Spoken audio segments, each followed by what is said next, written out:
Today's guest is Kevin Anderson. Kevin is a professor of energy and climate change at the universities of Manchester, Uppsala, and Bergen in Norway. He's also the co-founder of Climate Uncensored, which is an educational organization focused on unflinching commentary and assessment on climate. Sounds like Kevin. He was also the former director of the Tyndall Center for Climate Change, and he continues to engage widely with governments and remains active doing research in publications on climate policy, nature, and science. Kevin and I talked about the emission difference between the global north and the global south, our carbon budget, and is there any way to remain under 1.5 degrees Celsius or even 2 degrees Celsius? Please welcome Kevin Anderson.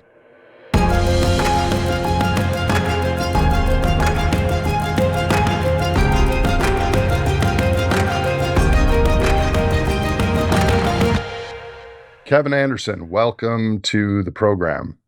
Yeah, it's nice to be with you. Among the other things we have in common, like caring about climate change and the future of the biosphere, we also are avid bicyclers. And I am exhausted today because I biked 100 miles this weekend, which for an old overweight guy is pretty good. Yeah, 100 miles. Well, I mean, cycling 10 miles is still worth doing, but 100 miles is a significant distance. In over 3 days, I did 40, 30, and 30, and I'm hurting today, to be honest. So I have followed your work over the years. You are a scientist and an eloquent communicator on the issue. One of the issues of our time, which is climate change. And I have a ton of questions for you. I look forward to this discussion. To be blunt, I'm a little anxious about this discussion, and I'll tell you why. Is because when I invite guests like you that are experts in another area than I am, it always seems to be that I learn from you and you learn from me, and the aggregate of our understanding makes our situation seem much more daunting and worse. And that's probably because most of the time, I think, the tendency is for us as humans, as parents, as people who value our society, is facing the consequences of where we're heading is very challenging. So I think we tend to, even for ourselves, sweeten the pill a little.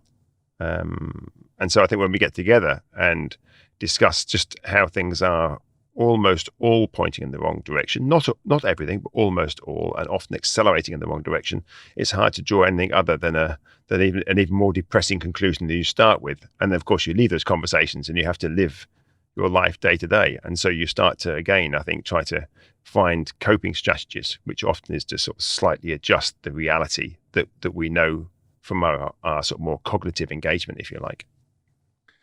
Yeah, that's well stated. If that makes any sense. Yeah. So we're going to get into it, but for those that don't know you or your work, what is your background in climate science, and how has that over years or decades led to your recent work and your conclusions about the state of the climate system? Well, unlike a lot of academics, I've got a slightly different background. I left school at 16.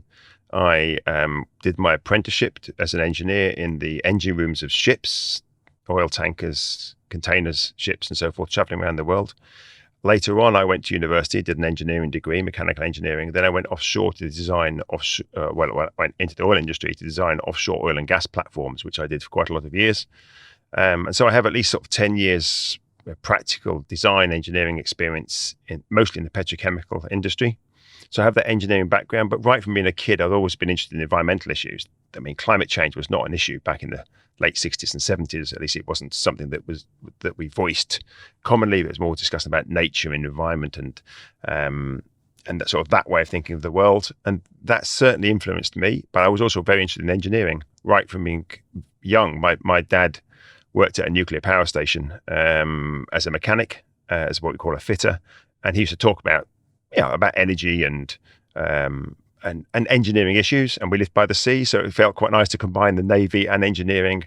And right throughout all my time, even on the rigs, I was always very aware of the environmental challenges we faced and tried to improve things in terms of capturing the CFCs that we used in our refrigeration systems at a time when the ozone issue was a big challenge. It still is to some degree, but it's much of that has been resolved. And also recording spills from the oil platform and reporting my own company to the relevant authorities. That was on top of my day job. So I always had that other sort of environmental or maybe just a fairness conscience that went alongside my work. And then whilst I was offshore, climate change became a big issue in the press, if you like. And it seemed to me it was an area I didn't know so much about. So I went back to university, did a master's, looking at climate change and broader environmental issues, and also how we might resolve them, mostly with economics, which I was deeply disillusioned by. And I then went on to do a PhD, and then pretty much an academic career since those days. But I think having that engineering background, and particularly one when I've been involved in energy and petrochemicals, really provides me with a certain set of insights that not all academics actually have. And I found that very helpful in trying to think about the challenges we face today. So I think we're going to jump all over the place with this because I have a lot of questions for you. Let me start with this. It's all over the news that last week was 2 consecutive days of the hottest temperature that we're aware of for the last 100,000 years, is what I'm reading in the media. Could you just expand on that? How do we know that? What are the implications of that? And why is that relevant? I think that's kind of obvious, but can you unpack this for me? Yes. How do we know it? Well, we have been measuring temperature around the globe for many, many years now, going right the way back to even when we were doing it in the days of sailing ships, for instance, when they would monitor different parts of the oceans, and we know what types of thermometers they use, so we can replicate those measurements today, the few measurements we had. But of course, as time's progressed, we've got more and more measurements, and now we can both more precisely and more widely measure temperature around the globe. So we have a very good historical record, which has got better and better as time's gone on, but because of the instruments we can use, and more importantly, the frequency and the geographical spread of those measurements. And we are very confident now when we give these temperature figures where we're heading. For me personally, it's another sort of very bad sign when I hear about some high temperatures somewhere, or whatever that may or levels of rainfall that are way outside the margins. And we're certainly seeing these things happening more often. But it doesn't trigger anything in me other than one of, this is exactly what we expected. It's not, oh, well, what a shock. This is what we've been doing. This is what happens when you think that you can rule physics, when you think that your ephemeral economics and your ephemeral politics and short-term economics can somehow trump how the atmosphere sees the rise in CO2 molecules and greenhouse gas molecules. Inevitably, we will start to see these records broken, and we'll start to see the implications, and more importantly, see the implications of that in how that changes basically all systems around the planet that are then trying to deal with the significant variation we're seeing now in temperature, in rainfall, in floods, in droughts, in fires, and all of the other repercussions of putting huge quantities of energy into the atmosphere. I mean, we're putting unprecedented quantities of energy into the atmosphere, and somehow our politics and economics expects business as usual. Well, the physics will play out a different story. The physics always trumps the short-term economics. Building on that, and this is one of the things I wanted to talk to you about, is I think we have 3 systems, and there's an implicit assumption that they're all overlapping, but they're really not. We have the climate system, and you could call it a broader ecological biogeochemical system, but for simplicity, we'll just say the climate system. We have the socioeconomic system, including geopolitics and elections and power and all that. And then there's the energy system: coal, oil, natural gas, solar, renewables, geothermal. And it seems like those three systems actually, the overlap of them is this tiny sliver of the current net zero narrative. But for us to really do something, those three systems have to have a heavy amount of overlap, and they do not right now. So those listeners of this podcast that are deeply aware of climate change, probably nothing you say is going to educate them or surprise them. But a lot of people who are focused on poverty or the energy or biodiversity or other things, they don't know what you know about climate change. And it really feels to me like a slow motion unfolding of the movie Don't Look Up, because these camps of people are not talking to each other, looking at the same map. What are your thoughts on that? Well, I mean, I would agree with that. I would be slightly sympathetic, slightly less sympathetic. In fact, probably go as far as say often quite critical of the group you started off by saying that we buy into this narrative. We understand the broad sort of framing of the physics and where we're heading. But I think we have, and I've often used this language, well, repeatedly used the language of, we're not science deniers, but we are mitigation deniers. We're the people that have denied the scale of the challenge and the implications of that for our system. And in that, I very much include the expert group. That could be the NGOs, it could be a lot of the senior people in academia, for instance. So those people who have often worked on and accept the science are simply unprepared to accept what the implications of that science mean for modern society. So I think in some respects, that increasingly for the last few years, I felt that that's the group we really need to get to, our own group. Because when we describe the narratives about what needs to be done, I don't think they in any way align with what our own physics or what our own science is telling us. So we are sweetening the pill. We are deluding not just other people, but the real skill I think we've successfully managed here is to delude ourselves.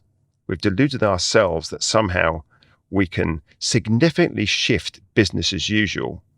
And in that, I think equity is an absolute key concern. We can shift business as usual to align with what our science says is necessary to deliver on our political commitments, which in themselves are, I think, quite weak.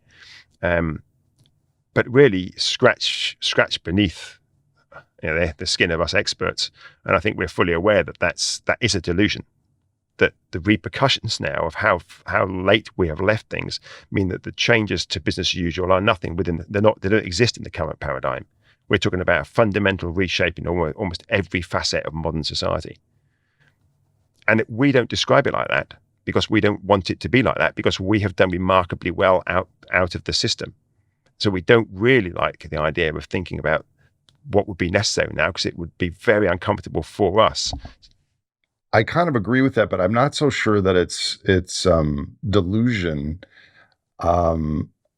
This is what I meant by the three different circles. I don't think the socioeconomic circle is overlapping with the climate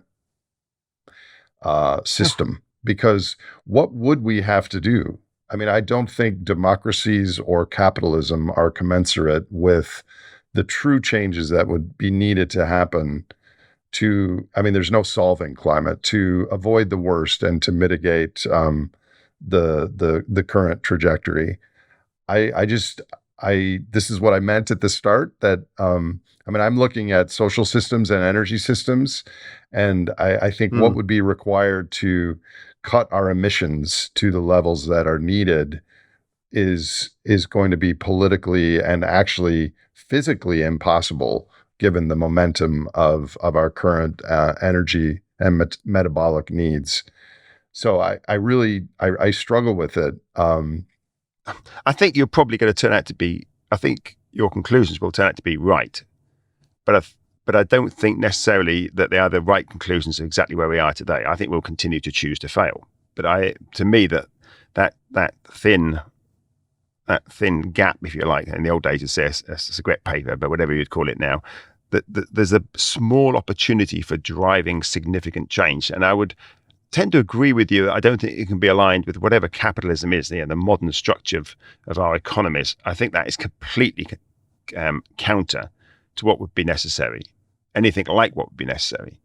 But I'm not so sure about the democracy one. I think because we don't really have democracy, we have a very partial democracy, and that partial democracy supports the status quo.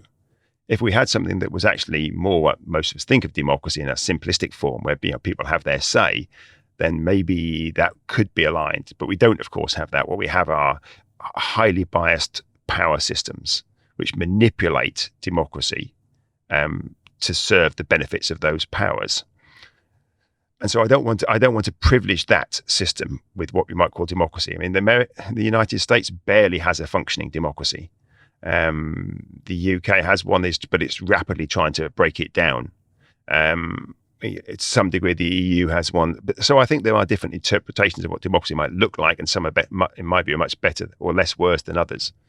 But I wouldn't go as far as to say yet that a properly functioning democracy is incompatible with the scale and the rates of change that we need. I think the power structures that have abused democratic systems are incompatible with the changes that we need. And in fact, not only incompatible, they deliberately are trying to counter the changes. It's not as if it's just coincidentally incompatible.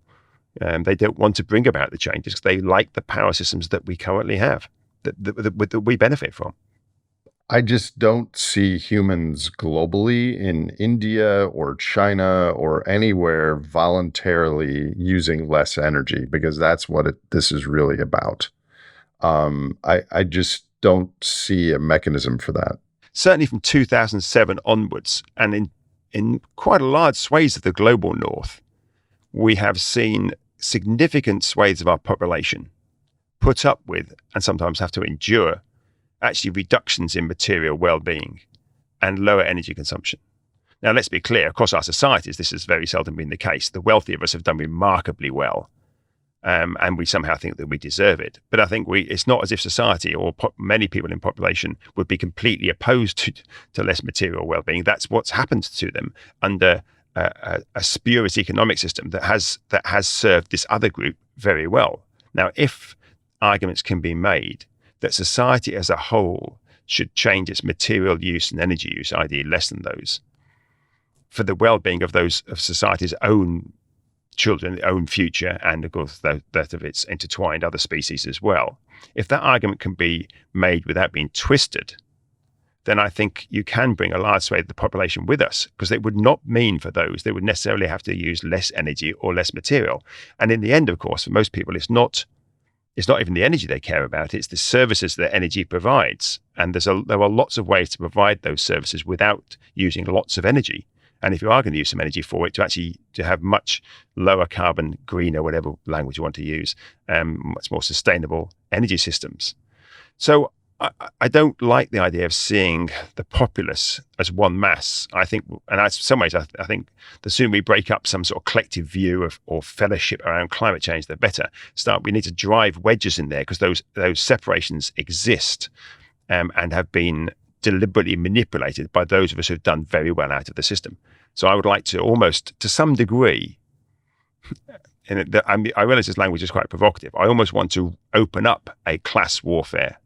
Maybe warfare is not the right language, but as a metaphor, because I think that might help us understand where the changes need to really focus, which is why I think people in positions of power, people positions of influence, and I don't just mean in this the billionaires, I often mean people like myself, like the professors, like the so-called elites in our society, that why we are reluctant to open up that Pandora's box about equity, because we know if we do, it looks incredibly uncomfortable for people it will be very incredibly uncomfortable for people like us who have done disproportionately well out of the system over the last 30, 40, 50 years, if not longer. So I think there is scope for a new narrative with much, much greater appeal than the one where we see a universal we on climate change.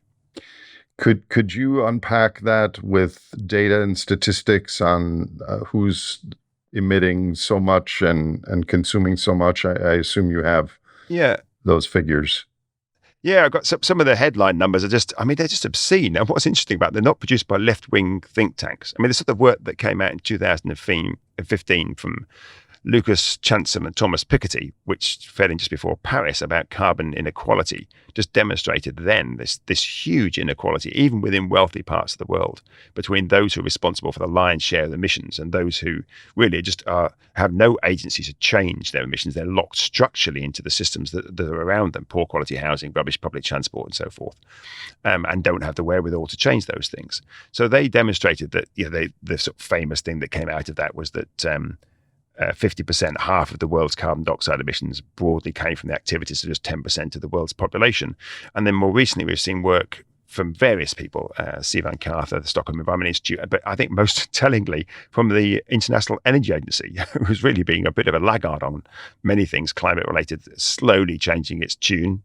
Not as fast as some people suggest it is, but it's certainly improving, I think. But nevertheless, earlier this year, I think it was in February, they had a report out pointing out, and it was reiterating some of the other numbers, that the lifestyles of the top 1% of global emitters produce as much carbon dioxide, twice as much carbon dioxide as the bottom half of the world's population.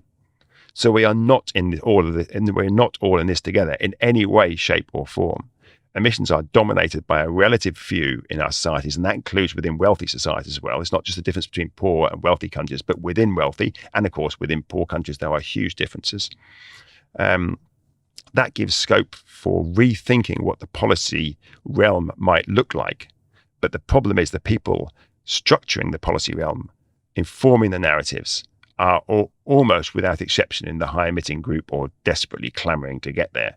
And so we are reluctant to introduce narratives that will be very uncomfortable for us.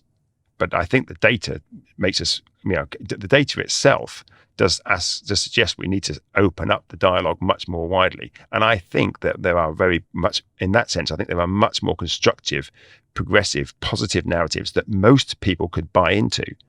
But when I say most people, that of course these people typically are not the ones with their hands so readily on the levers of power. It's not to the structures that we have. The levers of power for them are probably are the ones that would normally our legal systems try and stop.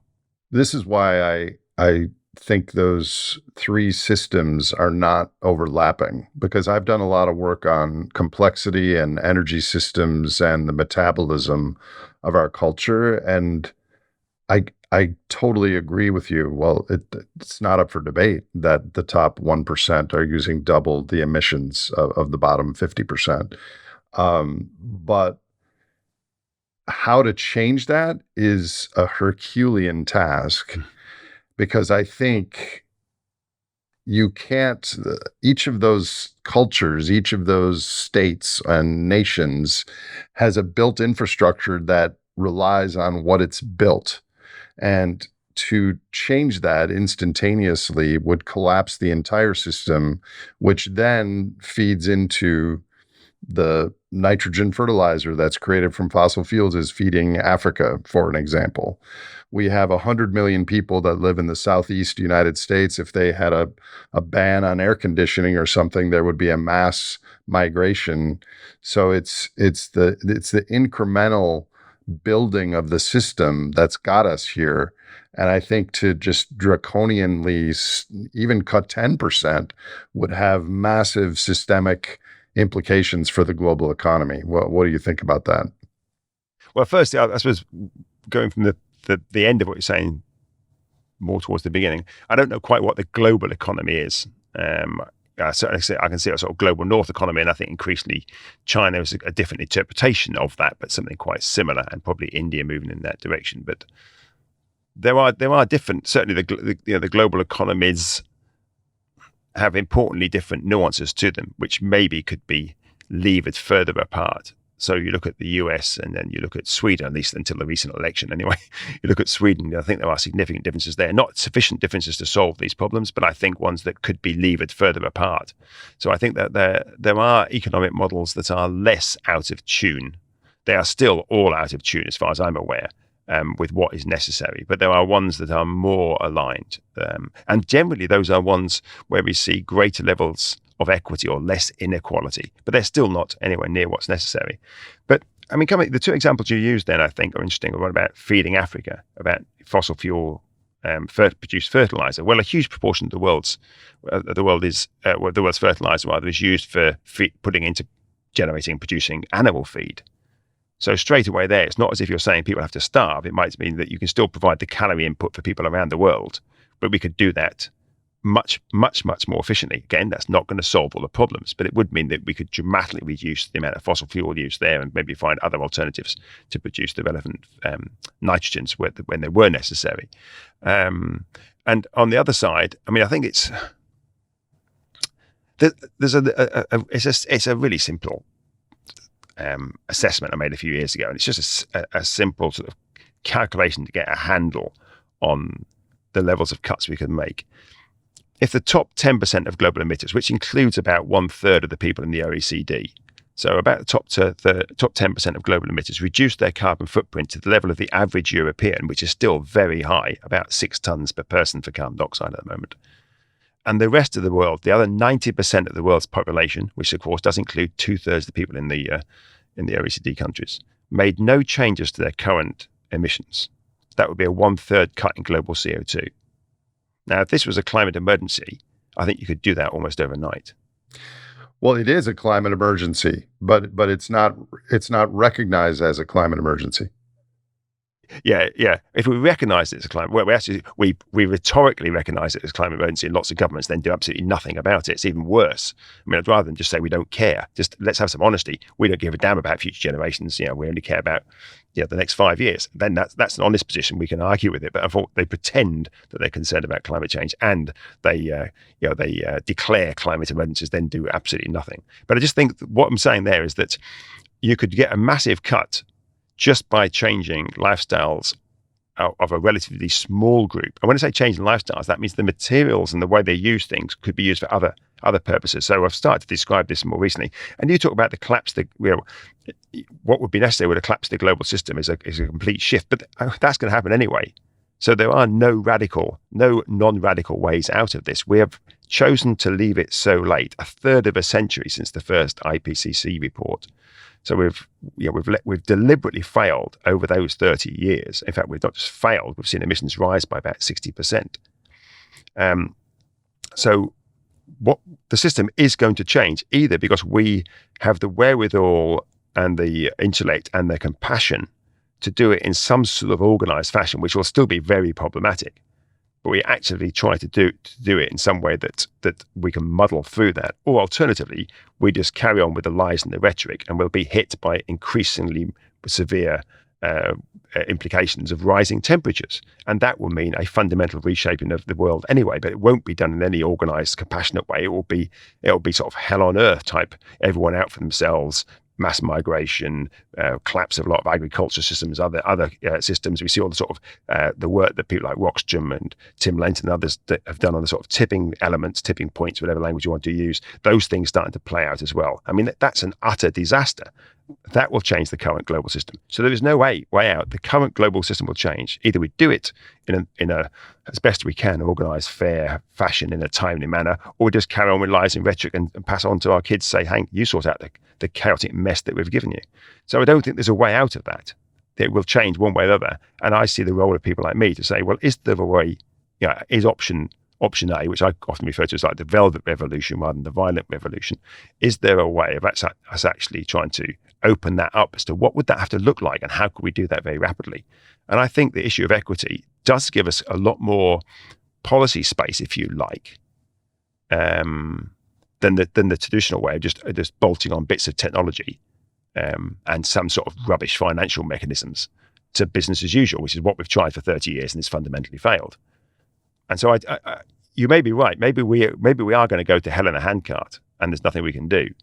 But at the moment, I don't think you can come to that conclusion. I think there is that thin chance of us using our intellect for something slightly more worthwhile than we normally do, and that could open things up for a rapid change. Whether it's rapid enough, who knows? But we are guaranteed to fail if we don't try.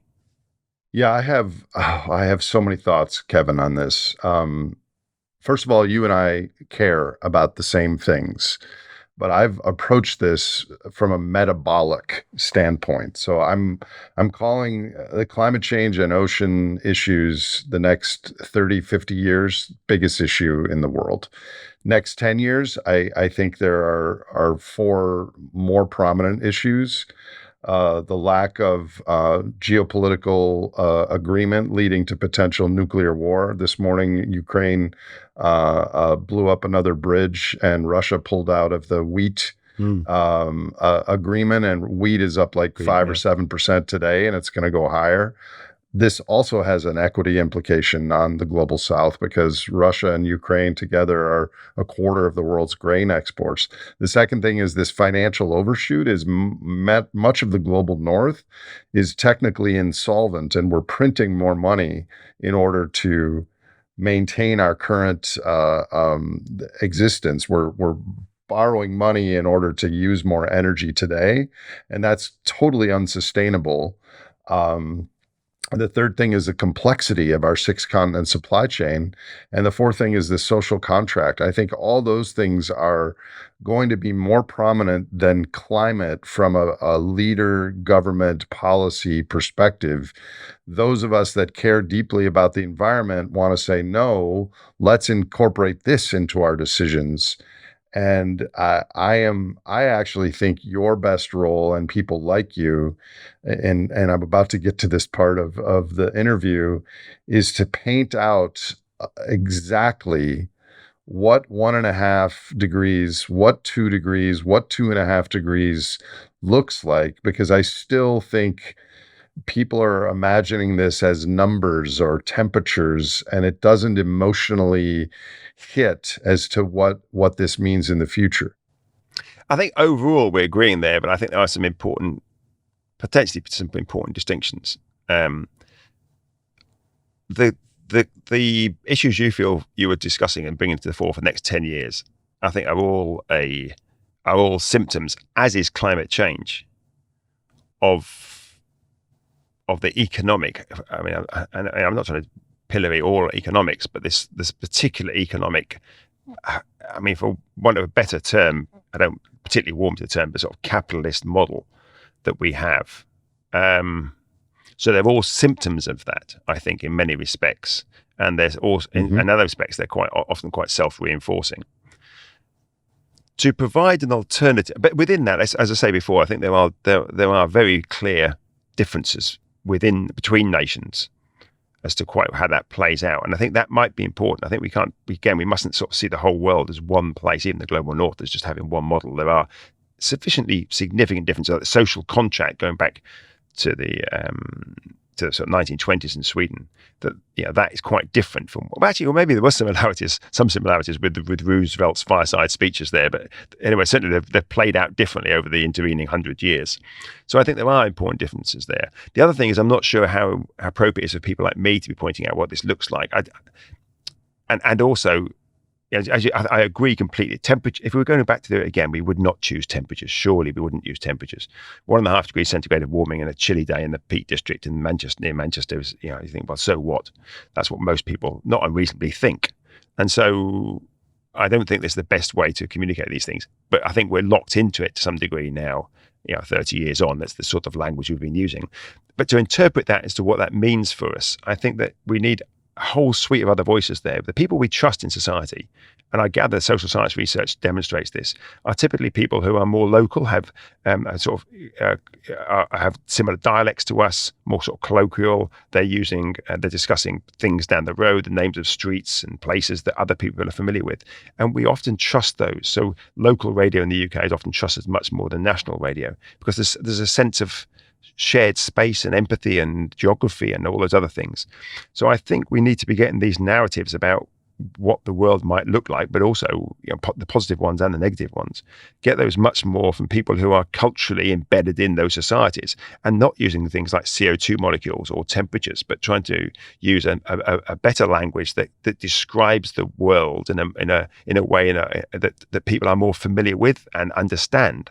And I mean, I like PowerPoint slides, I like graphs, I like measuring CO2 molecules and spreadsheets, but that's not a way to communicate to most people. And people like me are pretty poor at going beyond that way of thinking. So I think there is real scope for bringing other people on board to discuss what these futures might look like and move it away from the so-called expert field.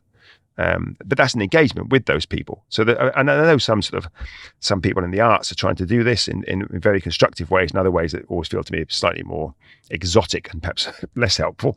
But there are communities who are trying to do this now. The role of philosophers, thinkers, storytellers, how they play out in our world, I think are also very important here. But we must make sure that we don't couch all this in some sort of elitist fashion.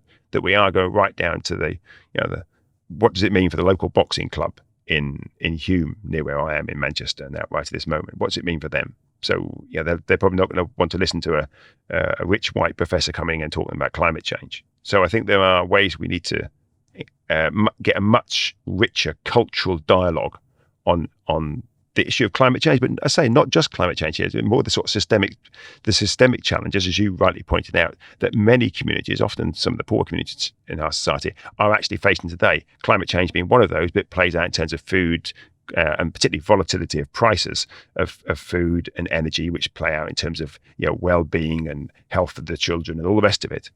So I think there is scope for opening this dialogue up.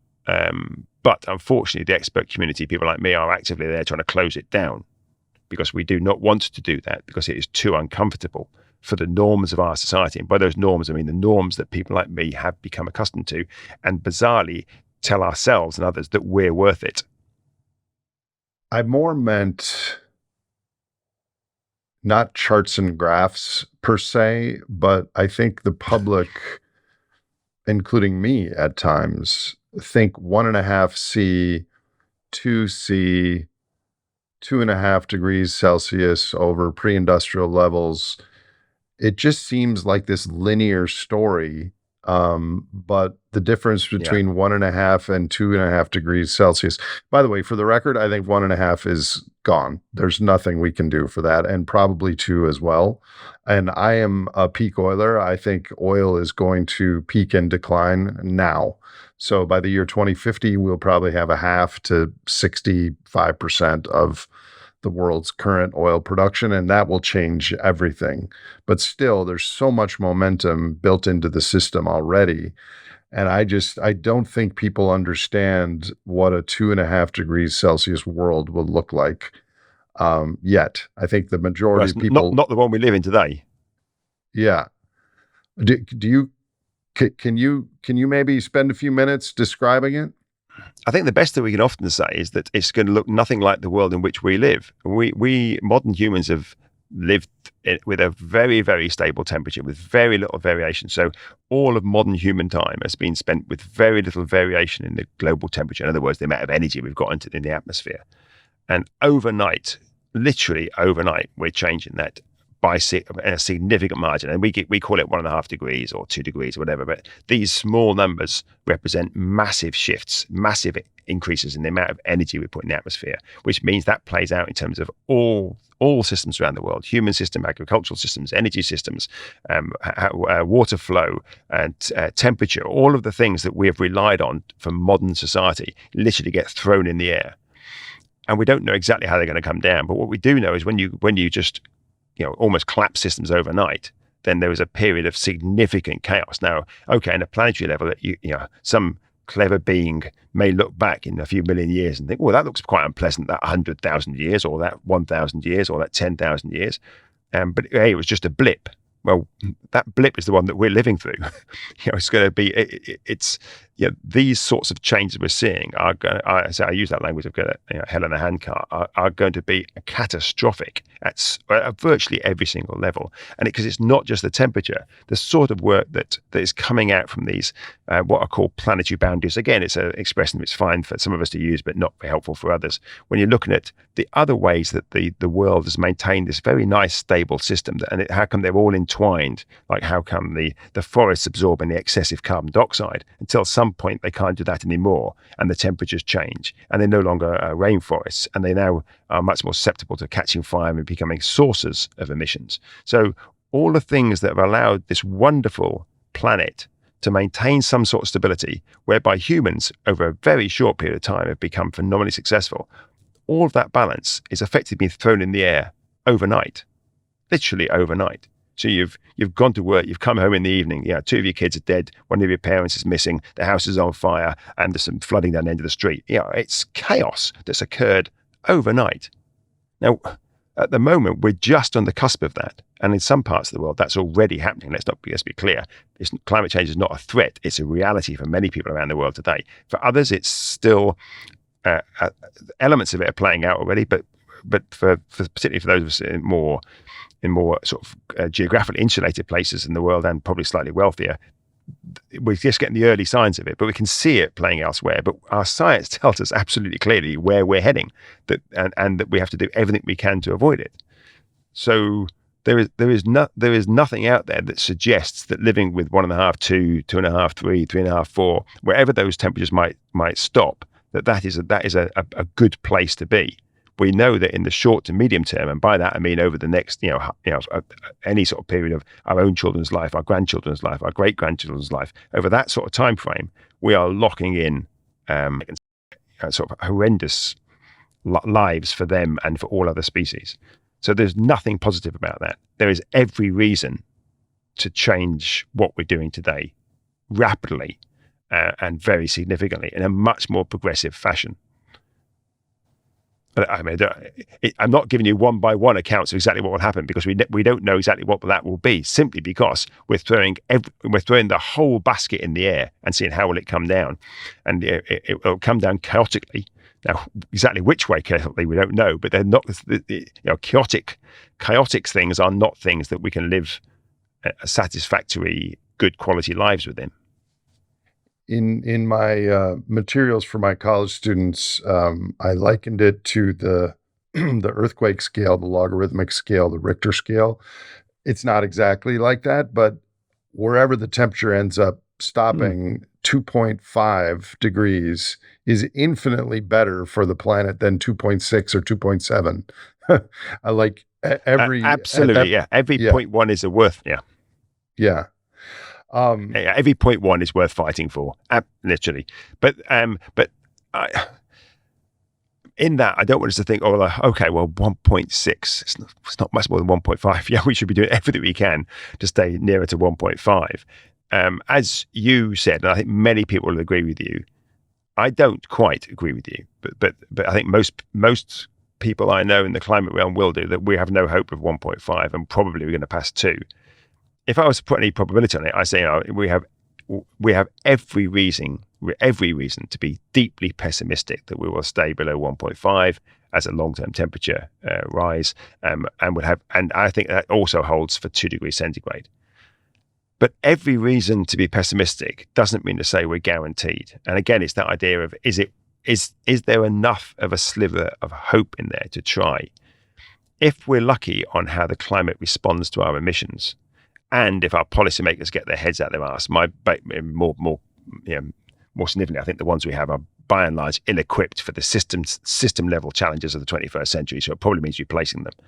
If we could do that in some sort of way relatively quickly, and then I think there are ways we could probably, if we are lucky on the sensitive climate, what's called climate sensitivity, we might still hold to 1.5 to 2 degrees centigrade. The evidence suggests we are unlikely to be lucky on the climate sensitivity. And so the temperature is likely to go way above that. I'm going to have James Hansen to talk about his new paper once it's through peer review on the climate sensitivity, because that's quite a scary situation. So let's just focus on 2 degrees. And let's be clear. To say about James, I think people like James have made a really important contribution. His work is almost always very, very valid. And I think actually almost that should be his sort of voice, and that end of the science spectrum should be the one that informs policy, because the consequences of failure are potentially so utterly dire. And so I think we should be listening to people like James saying, this is how it might turn out. Now, we could be lucky, and there are other people writing the other end of the sort of science spectrum. Both are valid from the science, which has elements of uncertainty inevitably in it. But even even the most optimistic interpretation of the science doesn't look good. That looks very, very bad. And then we've got James's, which looks really, well, I mean, it's completely a different planet, probably moving beyond our solar system in terms of what's happening. But it's just a different world altogether. And it's not that I disagree with James Hansen's work at all. I mean, I think it's a really important part of the debate. And from a policy perspective, that should give a lot more impetus for why we need to do everything we can today. All the things that we think aren't possible, let's try and do them. So many ways to go with this. First of all, I want to ask you, let's set 1.5 because aside for the moment, because that would be a harder ask, but you think there's still a chance of remaining under 2 degrees. Can you explain what we would need to do to and you can say 1.5 if you'd like. Yeah.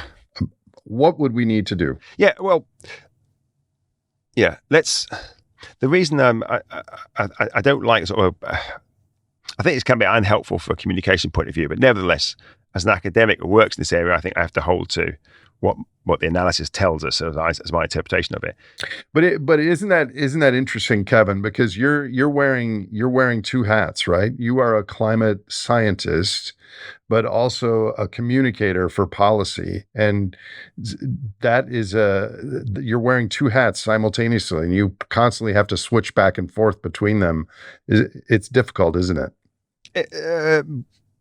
Well, actually, that's an interesting, because I use that language in a critical way for a lot of others.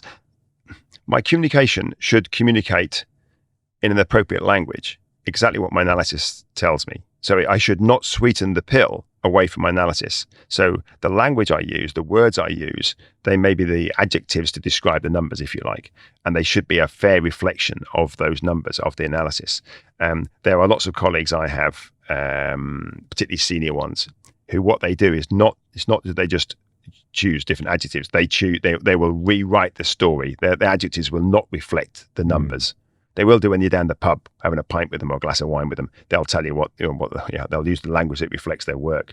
But when they put a microphone in front of them, put them in some sort of boardroom or somewhere that's been recorded, and they'll spin a sort of a cheery, not a cheery yarn, but a challenging but doable within the current paradigm, within the business as usual view of the world. So I think that's 2 hats, and that is very dangerous, because one of those hats is effectively dishonest. So the 2 hats, I would argue that what you described for me there is actually, I use a sort of language, in a communication language, which is not just the numbers and the graphs, but that has to accurately reflect what comes out of the numbers and the graphs. And so going back to this 1.5 and 2, what's important here to me is that from the IPCC, the Intergovernmental Panel on Climate Change, they give us a number, what we call a carbon budget. In other words, how much fossil fuels can we burn and dump the CO2 in the atmosphere, and how many other greenhouse gases, mostly from agriculture, can we dump in the atmosphere if we want to stay below 2 degrees centigrade? And it gives you a probability. What's a reasonable chance of it, or a not very good chance of staying below 2? And that's where there's some uncertainty, if you like. So the amount they tell us we can burn for fossil fuels and other greenhouse gases for a good chance of staying below 2 degrees centigrade also gives us an outside chance of staying below 1.5. I would say the analysis in the IPCC innately is very conservative. Now, that's not a criticism of it. That's the role of the discerning user of the Intergovernmental Panel on Climate Change data, to recognize that the process of bringing the consensus amongst the scientists often means that it plays a slightly safer role. It won't push things perhaps as hard as it might do if you talk to the individuals separately. And so I think we have to take the IPCC as the most optimistic interpretation. So I work from that and say, recognizing that it is, in my view, quite a conservative organization, and say that's not a criticism, that's a natural function of how it works. Then I think we have to look at the budgets they have as being the most we can have. But then that tells us something. That tells us how much energy we can use, how much fossil fuels we can use. It gives us a timeline from where we are today to when we have to eliminate all fossil fuels. And that starts to feed into, how would we do that? What does that mean? So a timeline for a good chance of staying below 1.5, I can't see how you could write that future. I don't know how you could do it. Maybe someone else could do it. I couldn't. Or I've tried it and I can't. The timeline, in other words, the amount of mission space we have for a good chance of staying below 2, I could sketch out what that world looks like. And the headline things are, firstly, that whether we like it for moral reasons or not, the equity part is absolutely key. The part, how do you drive the emissions out of the system in the very near term? And the near term is the most important part, because we're dumping the CO2 in the atmosphere at 42 billion tons a year at the moment. And then on top of that, another sort of 15 or so of other greenhouse gases. So the equity part tells you, if we're serious about our commitment, then the wealthy amongst us in society, and that's not just the billionaires, we will have to have rapid, deep changes to how we live our lives. And that will have to come, but we won't do it through altruistic means. That means that our leaders will have to put in regulations and policies that drive our emissions down very rapidly. The repercussions of that are pretty significant. No, we won't be living in large homes. If it's 150 square meters, then that's as big as you ever build anything, probably much smaller than that. If it's a very large house, when it gets sold, it'll be split into two. We won't be having the big SUVs. They'll be taking away the materials used for making trams or wind turbine blades. So it's basically moving the productive capacity of our society from furnishing the luxuries of people like me to actually improving the public infrastructure, decarbonising our public infrastructure. You look at most of the homes across continental Europe, or indeed in the US, most of the homes are really inefficient. They're really poor quality in terms of energy use, and keeping them either cool or warm. Certainly not fit for the 21st century. To make those homes fit for the 21st century is a massive labour materials job, as is improving public transport so that virtually all travel will be done by public transport and active travel. These are massive infrastructural jobs. I align them with the sort of like the Marshall Plan, the reconstruction of Europe after the Second World War, or the New Deal that came out of Roosevelt right back in the 30s. So that they're analogies, and they sort of fall apart quite quickly, like all analogies, but they give a feel for this sort of fundamental reshaping of the productive capacity of our society. The simple language I use is that we have to move from effectively private luxury for the relative few, people like me, to private sufficiency for people like me. So I can still live a good life, but private sufficiency, but public luxury for all of us. So all of our public transport system works. We all live in reasonable, comfortable homes, can afford the energy necessary for the homes, that we can all eat reasonable diets, that we have public swimming pools and public parks and those things that we can all share. Rather than at the moment, we have this privatized world where pretty much what we've moved towards is relative public squalor for a lot of people and absolute private luxury for a relatively small group of us. So it's a shift in that productive capacity. And I think you can align that with the carbon budget for 2 degrees centigrade, just about. So that's the sort of shift I'm talking about. Do I think any of that's likely? No. Do I think it's possible? Yes.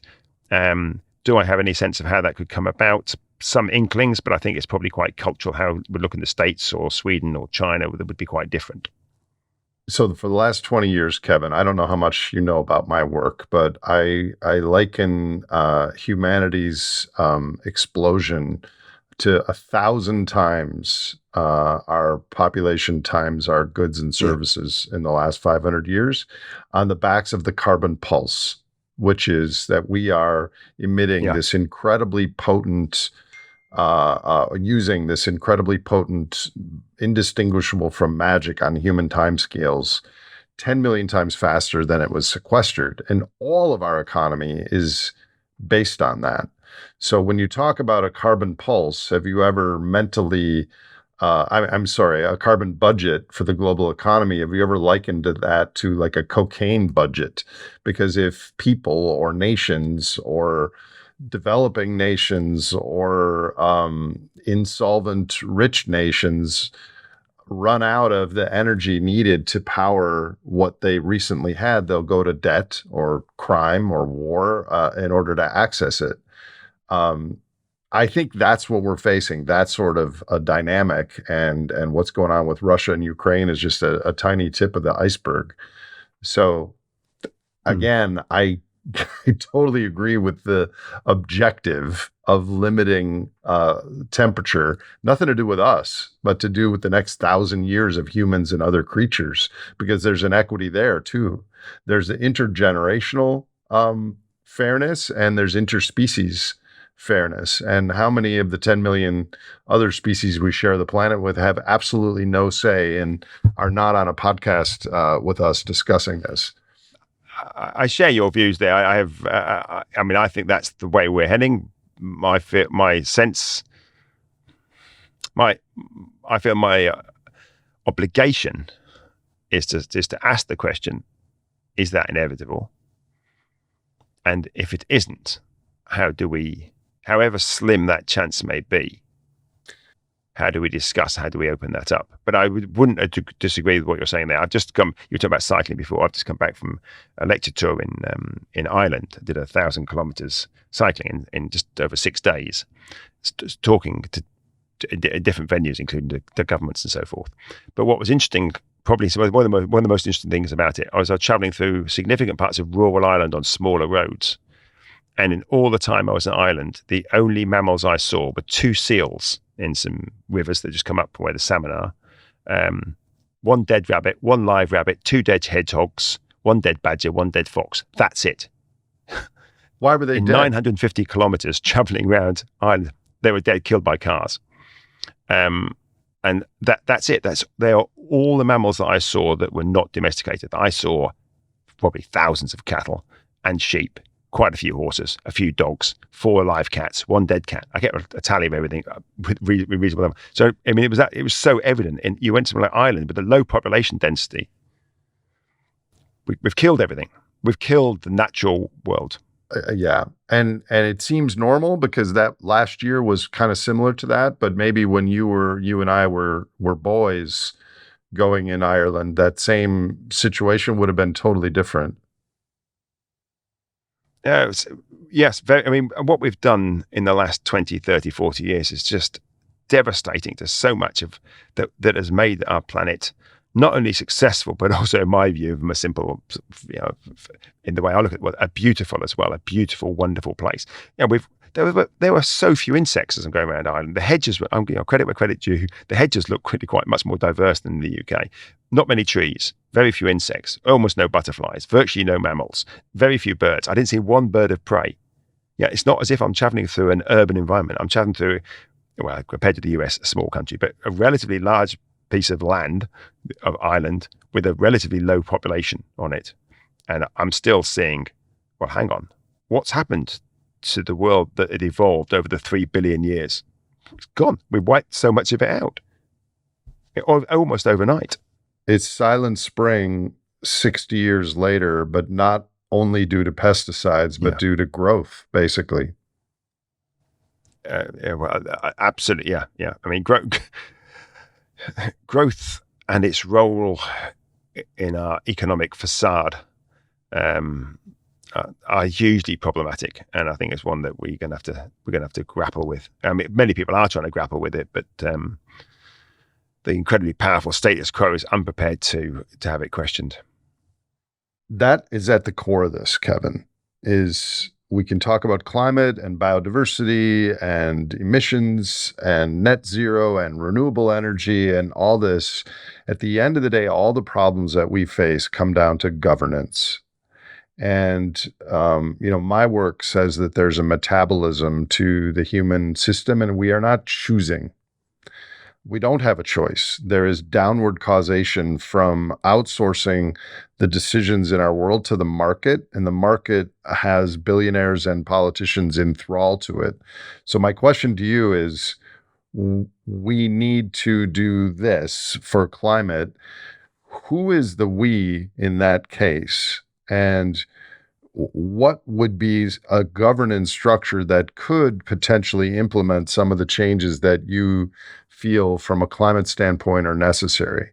Because I don't see, would it have to be a global thing, or would it be the UK and the US taking the lead, or the global South? I mean, I just don't see who the we would be in that case. The United Nations?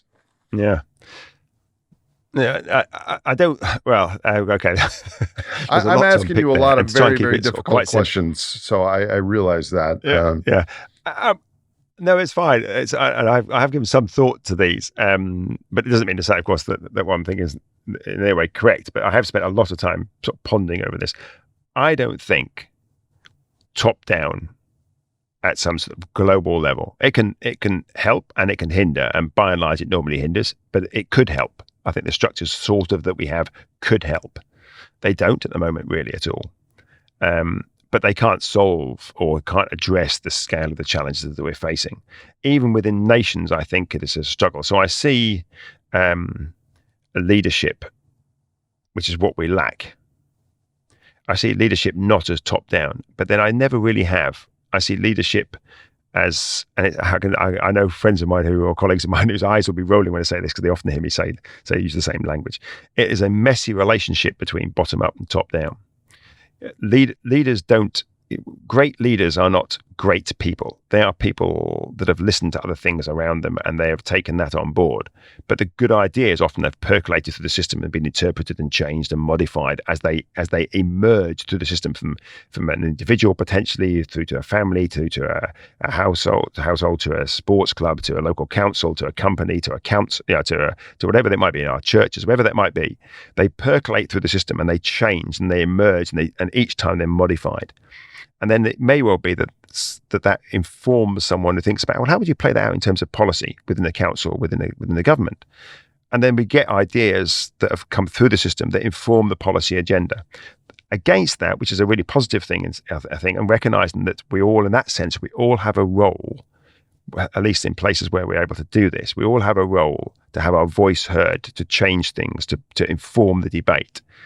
Of course, there are massive powers rallied against that. And in that, I include the status quo, the people who think, that many of the climate experts, certainly the people that sort of dominate a lot of the higher profile events at the big climate jamborees every year, the COPs and so forth.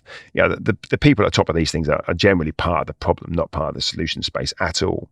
But I think there are increasing numbers of people engaging in the debate, not just the formal NGOs, some of the more informal NGOs involved now. Wider populations are now just talking about these things because they're seeing some of the effects around them, even when they're not necessarily talking them in a way that, as academics, it doesn't quite make sense. It's not really talking about things in a way that we would. Well, they're fine. At least they're debating these issues. They're starting to think about them and experimenting in their lives.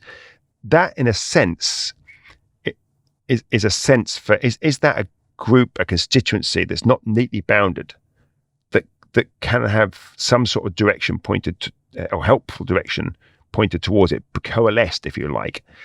And could that be more powerful than the relatively small groups that have completely dominate the global economy, certainly the global North economy, which I know more about, but even probably much of the global South economy? I think the jury's out on that, if how rapidly it could shift that balance.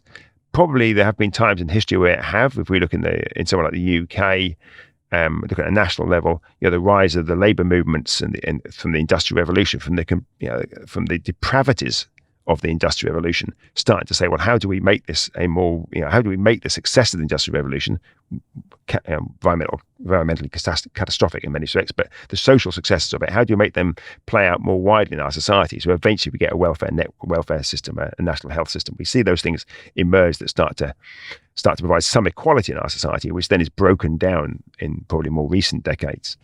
So I think there is scope for that sort of change and that dialogue. Again, I'm not saying I think it's likely to be successful, but I think feeding into it without some overarching view as to quite which direction it will go, feeding into it honestly, directly, bluntly, mostly courteously, but perhaps not always. Some people will engage with it physically. They'll put their bodies in front of things. Some people will argue in courts. There are multiple ways where you can engage in these sorts of debates. As I say, I don't think they'll succeed, but I don't know they will fail. But I think that's much more where I see this governance change coming from, not some benevolent, great and good bringing about the changes. I just don't think that's the case. It didn't happen with the suffragette movement. It didn't happen with the race movement. It didn't happen with multiple things throughout the history of sort of modern global North societies. They were forced to bring about significant change by groundswell movements in the end. That included, of course, if you like, the middle classes. It was all the very poor people. It was other people engaging as well. That is what we need now, on speed, if you like. As I said, I don't think it's likely, but I can imagine that it could succeed. And some early signs of it, I think, are actually there. The dialogue we are seeing on climate change has changed not because of the professors, not because of the great and good, not because of all the people we would like to think, I've had some contribution, some mild way we might have done. It's changed because of the voices of civil society getting up and saying, enough is enough. Now, there's not everyone saying that, but those voices have changed the mood music in the last few years in the way that the establishment, including the experts, has not. Yes, but 2023 all-time emissions and all-time highs in Yeah. temperatures. So let me ask you this. If imagine this scenario that there's some positive movement in the things you just talked about. Not huge, but some. Oil peaks and we have an end of economic growth, a reduction in complexity, hopefully not a resurgence of coal around the world, because I think that's a real risk as people become poorer, is we're going to try to, get every scrap of thing to burn as we can. But leaving that aside, say that emissions peak but decline more gradually than you would like in your 2-degree scenario, than you would require in your 2-degree scenario. What is the hope or what is the latest on regenerative agriculture in a way to sequester some of the built-up emissions or the emissions in the future, and or geoengineering? Is there any solid amount of emissions reductions in those two camps, or is that mostly fantasy? At this moment, they're fledgling industries or early ideas. So I think to rely on them and to assume, as virtually all models do, certainly in terms of some of the technologies to suck CO2 out the atmosphere, or indeed massive tree planting schemes without really thinking through the implications. The things are played out in every single IPCC scenario about what we need to do about climate change, including, of course, all the ones that come from the energy companies and most governments. I think is deeply problematic and shows the huge systemic bias by the expert community towards business as usual. That's not to say that we shouldn't try and pursue these things and research them, but let's not rely on them, because they are in their infancy. I mean, everyone will tell me about some regenerative agriculture scheme that they've got that somehow can be rolled out around the globe. Well, they haven't been played out at scale yet, as far as I'm aware. I'm less in favour with the agricultural side now with the energy side. On the energy side, on the emission side, these technologies are literally in their infancy. They're talking about storing a few thousand tonnes, maybe the odd million of tonnes. We're putting out 42 billion tonnes every single year, and these things would need to be able to do something significant in almost no time frame. So yes, let's research them. Let's not rely on them in any way, shape, or form. And it's also worth pointing out in the scenario, in the carbon budgets, in other words, the amount of CO2 we can dump in the atmosphere, the amount of fossil fuels we can burn in the IPCC scenarios, they anyway assume lots of massive, really big improvements in agriculture and other greenhouse gas emissions, and they assume lots of improvements in forestry and so forth. So they're embedded into the budget, so you can't double count them. So we should not be relying on these sorts of technologies, but that does not mean just dispense with them, ignore them, and do not use the language. They're not an insurance policy. You take out an insurance policy, if something unfortunately goes wrong, it pays out. In this case, the chances of it paying out to me are incredibly slim. So it is not an insurance policy, and that's the wrong language to use. But it doesn't mean to say that we shouldn't be putting some funds, some resources aside to try and research these things, because anything else that can help is worth having. But there are plenty of things that we know would work today. I'm slightly not, I mean, you used the language of 50 to 60% of oil because of peak oil by 2050. If that's the case, then we're stuffed. I mean, we've blown through any budget through much higher temperatures. If you drew the IPCC scenarios down to zero, from a straight line from where we are today, for 50-50 chance of 1.5, we need to be zero emissions by about 2040 to be to give us a good chance of staying below 2 degrees centigrade. It would be somewhere near 2055, something like that. So this idea that we have a whole load of fossil fuels in the system in 2050, means we have failed. We have failed. So we have to eliminate fossil fuels much, much faster than that. And that's if you drew a straight line from today. Of course, you're not going to draw a straight line from today. Even if we imagined that our leaders suddenly became more enlightened and really tried to drive an agenda, you're still talking quite a sort of political and technical lag of 1, 2, 3, 4, 5 years as you roll over from where we are today. And that means actually that the emissions to be zero would need to be about 2035 probably for 1.5, good chance of 1.5, and near about 2050 at the very outside, probably 2045 for 2 degrees. So I'm not worried about peak oil because we haven't got any space for it. I don't even really think it's such a thing because we're very good at getting more oil out of each well, and there's a lot of unconventionals that we're still exploring. We are very good at reductionist technologies. Engineers are great at that. It's one of the part of engineering I loved, and we will find new ways to get the fossil fuels out of the ground. Fortunately, the renewables, by and large, are far, far cheaper, cleaner, more easy to implement. And give us more energy independence. They're almost win-win on every category of the renewables, except for, of course, they only work in terms of climate change if they substitute for the fossil fuels. And the renewables industry doesn't really quite grasp that, at least a lot of people don't grasp it yet, that the climate doesn't care about your renewables. It doesn't care about energy efficiency. It only cares about how much CO2 you dump in the atmosphere, which basically means how much fossil fuels are we burning. Renewables are irrelevant unless they substitute for fossil fuels. And the reason they're not substituting, they're adding right now isn't because of renewables. It's because the GDP is the goal. I was just going to come back on the point you made earlier, which touches on that a little bit about the GDP is the goal.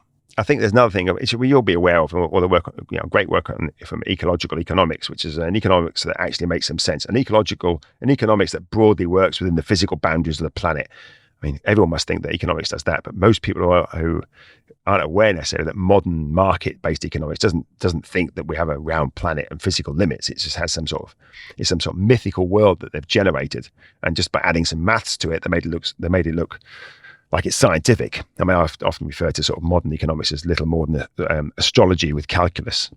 But ecological economics, which there are many people work on that, I mean, they are providing much more useful insights. But I also think in economics and our economy, used the word earlier, economy, when my mum was looking after my grandparents, that part of the economy was never factored in. So there are all these things that are very familiar with, I think, the sort of discussions around, particularly often the caring communities, and often it's the role of women, not always, but often it's the role of women in our society. These things aren't valued in our society. So we'll quite happily measure an accident, a road accident or a tanker accident, and how that improves GDP by all activity. But we're not going to measure the things that are looking after parents or caring for our community in one way or another. Those sorts of things aren't valued in our economy. And that tells us something, again, about how inappropriate GDP is as a measure. And indeed, the fact that people that came up with GDP would never have dreamt it being used in the way it is today. So the current form of economics is an aberration, really, and it's not something that can be modified. It literally needs to be buried, and we can all pay our respects, and then we can get on with something more functional, like ecological economics, which is a much better way to start to sort of frame our world. And it's not as if we're starting from scratch there. There's lots of work that's been done on that over many years. I have my PhD in ecological economics, Kevin. Good. Yeah. Well, I liked your reference in the paper to was it apes getting their hands into the cookie jar? So you have read my paper. Okay. So do you think it's necessary for leaders, including climate scientists, to demonstrate the changes they'd like to see in the world by lifestyle changes in their own lives, as a way of leading by example? I know you have stopped flying and other things. How do you implement this view in your own life as a climate activist, and why do you think that's important? Yeah, I don't see myself as a climate activist. That's not. I think climate activism is really important. I don't see myself as one of them. And I can unpick that a little bit, but this is a question that is asked all the time. It's an ongoing debate about, does it really matter what individuals do? Well, my key comment is, in terms of emissions, perhaps with a few exceptions out there, the emissions don't really matter.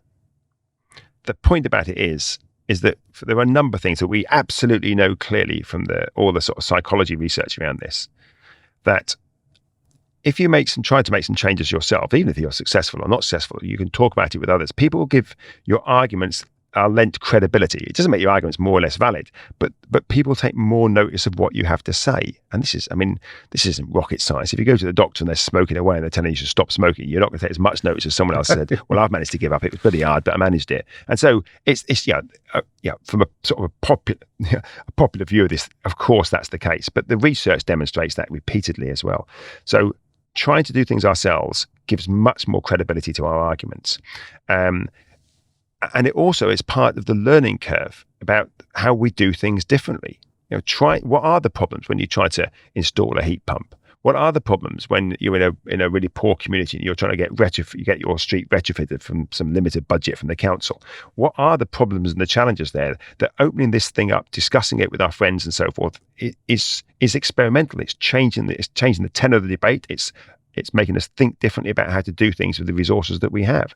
And so I think it's absolutely key that we stand up and we will be accused every time of being hypocrites. Some pathetic lowlife out there, and there are plenty of them, will make some comment. Oh, look, they drove their car there, so it means they don't care about climate change. So you by standing up to be counted to some extent with your own actions, we will be innately and accused of being hypocrites, because of course we are.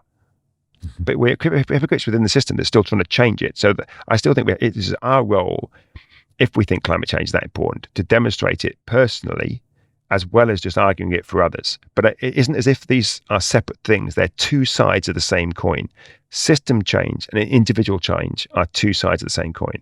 Let's also be clear, I don't want to put pressure on everyone to think they've got to try and drive emissions down personally, because for a lot of people in our society, I'm particularly talking about wealthy societies that I know more about, wealthy societies collectively, like somewhere like the UK or indeed the US, there are huge swathes of people in our society who are absolutely struggling day to day. They're living in rubbish houses, often rented them. There's no way they could actually afford to do anything to make them much more efficient. They've got a rubbish car that they drive to work with because the public transport system's hopeless. They can't afford an electric car. These people have no physical, financial wherewithal to make dramatic changes to their lives. They still have political agency, and including in the last few years, they've demonstrated in voting for idiots like Trump, pathological liars like Johnson, or a number of other sort of fairly extreme views. I personally have welcomed their vote, welcomed hearing their voice.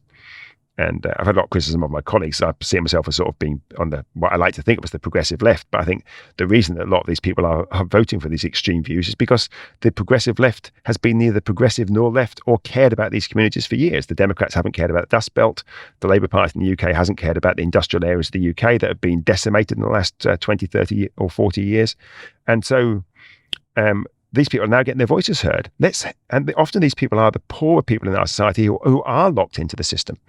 So the role of the rest of us then is to say, well, how do we bring these people, get much better quality lives that are low carbon, where they actually can start to retrofit their homes and have good quality public transport and improve health, which is good for their kids, which improves their educational attainment, all of those things.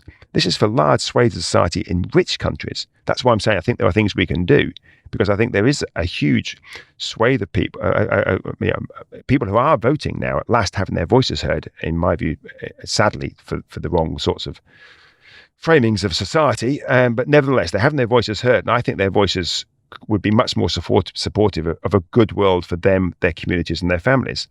And it's the job of those of us who are in fortunate positions of influence and power and so forth to start to describe those futures and put in the wherewithal to change those communities for the better. So all of this comes together. I think there are ways to change things, and even the sort of the fear that I hear a lot of so-called progressives say is, oh, well, look, these people are voting for people on the right. They're not voting. I don't see them voting for anyone on the right. I see them voting against the establishment. The establishment has not cared about them for years. And not surprisingly, in the end, they'll vote for any nutter. You put an orangutan up and they'll vote for them. Yeah, that's what Trump is, or Johnson, or people like that. A few people like them, but by and large, people are voting for them holding their nose because they know that the establishment hasn't cared. I think that is quite a positive thing from a climate point of view, or from a sustainability point of view, because we're talking about a better society for all, a more equal society for all, a more progressive version of the view of the future. And so I think in this changing how we as individuals who are the high emitters with the physical wherewithal, agency, and making the arguments politically, gives us much more legitimacy when we talk to these other communities and trying to get them to come on board with us, rather than they'll just turn around and say, well, look, why don't you do these things then? Quite reasonably they say that. And I hear that all the time. What about you? You're not making these changes. So I think there is something in that, those of us who want to bring about progressive change, to demonstrate that we recognize it's important and it applies to us as much as it applies to other people. I want to segue into my closing questions because I promised you that we would finish in time for you to go see your PhD student graduate.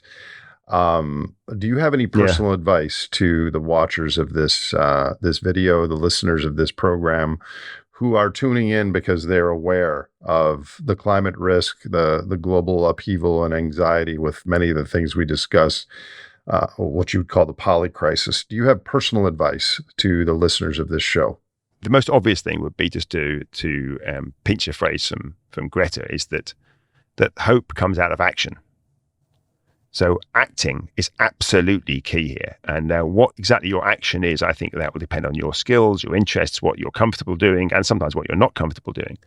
But identify things that you can do to try and drive change. Don't always look for an immediate response, a success from that. The process of actually driving change. The system is far too emergent to see a one for one. You put some effort in, you see an output. That's not how complex, as you well know, it's not how complex systems work. So hope, if it resides anywhere, it resides in action, trying to do something.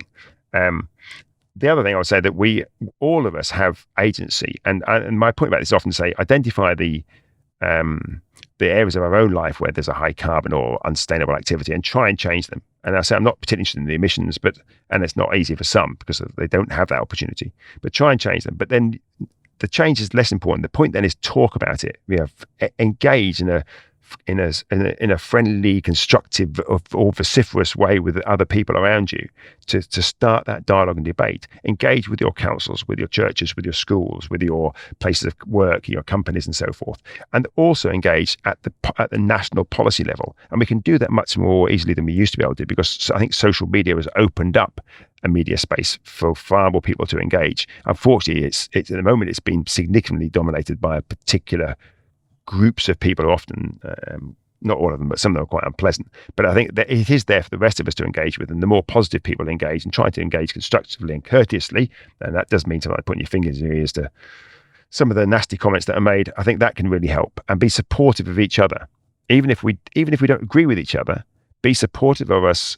Be supportive of others who are trying to get their voices heard in a cogent, thoughtful, compassionate, decent way. So we support each other in trying to change the framing of our society.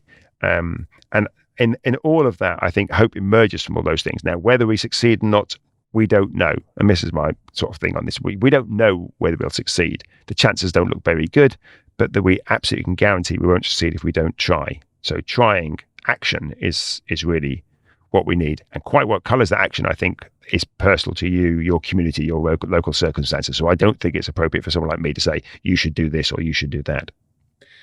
And how would you expand that advice to a young human, 15 to 25 years old, listening to this, understanding the difficulty of the climate and economic and other scenarios? What sort of advice do you have for young humans?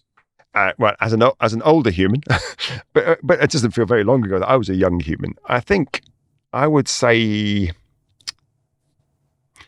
engage in the system how the systems are around you as constructively and pushing as hard as you can, but also push against the system often is necessary. And the voices of the younger people, and the energy that they have, and the dynamism they have in their imagination. As we get older, we get more and more locked into status quo. We like to call it wisdom and all that other sort of language we use, patronizing sort of language we use as older people. Well, actually, what we need is more innovative ways of thinking. And that is on average, that resides more in the younger generation. So stand up for what you think is important. Make good, strong, cogent arguments where you reasonably can. And that may sometimes mean that you have to put your body in the line of things. So certainly in democracies, I think that's one good thing we still have. I know some of our governments are trying to curtail that with laws and so forth. But by and large, our families and us and our families and friends aren't killed if we stand up physically. I think that what we've seen with some of the younger people and then the other generations joining them in some of the protest movements has been really important. And successful social change has required protest throughout history. And history tells us that will be an absolutely key part. It's not the only part, but absolutely key part of being about rapid social change to make a fairer, low carbon, sustainable, progressive world to live in. And that would be my recommendation for a lot of younger people. But more importantly, I'd say we want to hear, people of my generation need to hear your recommendations because what we've tried has failed. And that, well, I think sometimes we have to stop and reflect on that. We have failed for 30 years. So we need other voices. And I'm very happy to hear from others as to what they think we should be doing. Tomorrow I have this week's podcast will be a 28-year-old Pakistani man who came across my podcast, and he shares his opinions. It was quite interesting. Final question, Kevin. If you could wave a magic wand and there was no personal recourse to your decision, what is one thing that you would do to improve human and planetary futures? If it was the wand that was a characteristic I could instill in everyone, it would be courage and integrity, or honesty, whichever language you want to use. But oddly enough, I think they're so important and undervalued virtues. Yeah, courage and integrity, or maybe you should the other way around: integrity and courage. Perhaps that's a better way to put it. I think they don't have to agree with everyone, but people standing up for what they believe and have thought through, which is what I see as integrity and honesty, and then having the courage to stand up for it. And if you were to add a third one to that, it would be some humility. I totally agree with that. And from what I know of you and this conversation, you are exhibiting both courage and integrity. Well, thanks very much. Others can make that judgment. I'm sure many other people would disagree with you, but well, anyway. Like I said at the beginning of this conversation, I'm in a worse mood because of this, because I don't see us going to that draconian. I think carbon is the economy at this point. So my conclusion is that we are not likely to stay below 2 or even 2.5 unless some black swan occurs. But I agree with you. We have to try to save the wonder and the functioning of the natural ecosystems of this world. Because at the end of the day, you and I will be, and everyone listening to this show 100 years from now will no longer be here, but Earth and its ecosystems and its species and denizens and web of life still will be. And I think that is the prize. That is the goal. But our economic system doesn't account for that now. We agree. The only thing I would say is that what we do without ever knowing it might end up being that black swan event. There's emergence. And that's why I'm doing this podcast, Kevin, is we don't know what's going to happen. And we have to pass the baton of understanding and caring for our situation to more humans, full stop, and hope that something unique and good happens away from the default trajectory. That's my work. That's your work, I think. Yes. Yeah, certainly. Yeah. Anyways, it's very nice to engage with you, and thanks for the questions. I always like to find these processes quite cathartic, so it's good to maybe I'll go away now and think a lot more about things in a slightly different way. So thank you. To be continued, Kevin. If you enjoyed or learned from this episode of The Great Simplification, please subscribe to us on your favorite podcast platform and visit thegreatsimplification.com for more information on future releases.